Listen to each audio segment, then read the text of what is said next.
Hi, my name is Brooklyn Ariano, and I chose to interview my 17-year-old sister. So the first question I asked her was, what are public goods? She told me that public goods were things that were open to the public that anybody could access, such as libraries or parks. The second question I asked was, what are some examples of public goods you have where you live? She told me that, again, some of the public goods were things such as libraries, parks, clothes closets, and food banks in our area.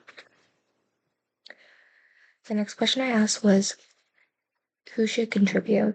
She believed that everybody should contribute as everybody had access to use any of those items in public goods. The next question I asked, do those who do not contribute to public goods have the right to use them? She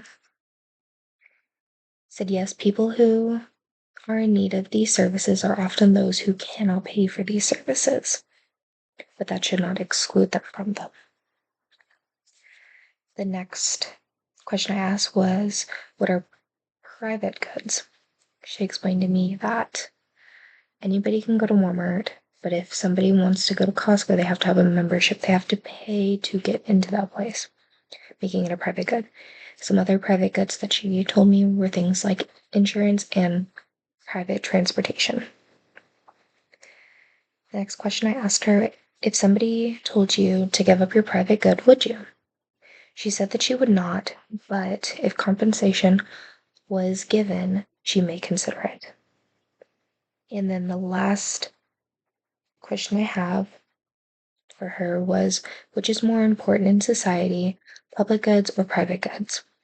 She told me that it depended on social class and that the higher class was always going to pick private goods as they were able to afford those things, but lower class would always pick public goods because they aren't able to afford the private goods.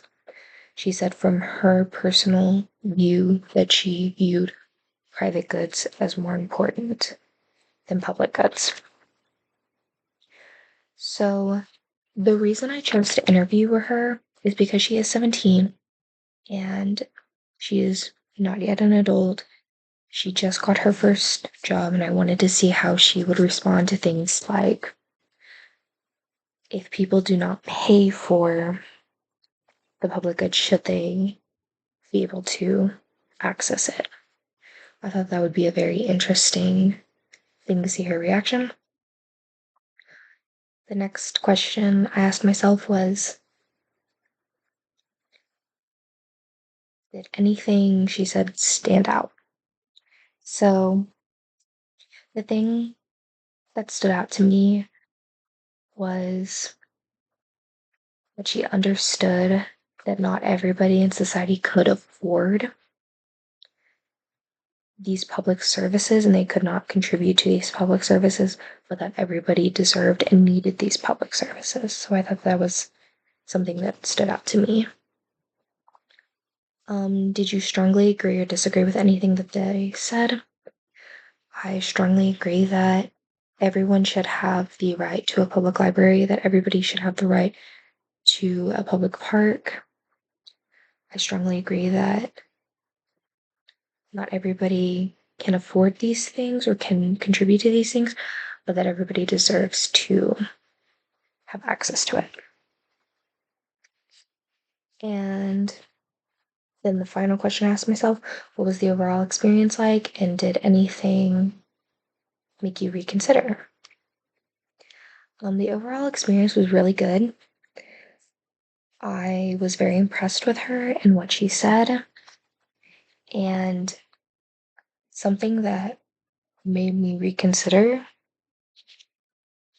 was when I asked her which is more important to society, public goods or private goods. I had never thought about social class when it came to that. And so it was very interesting to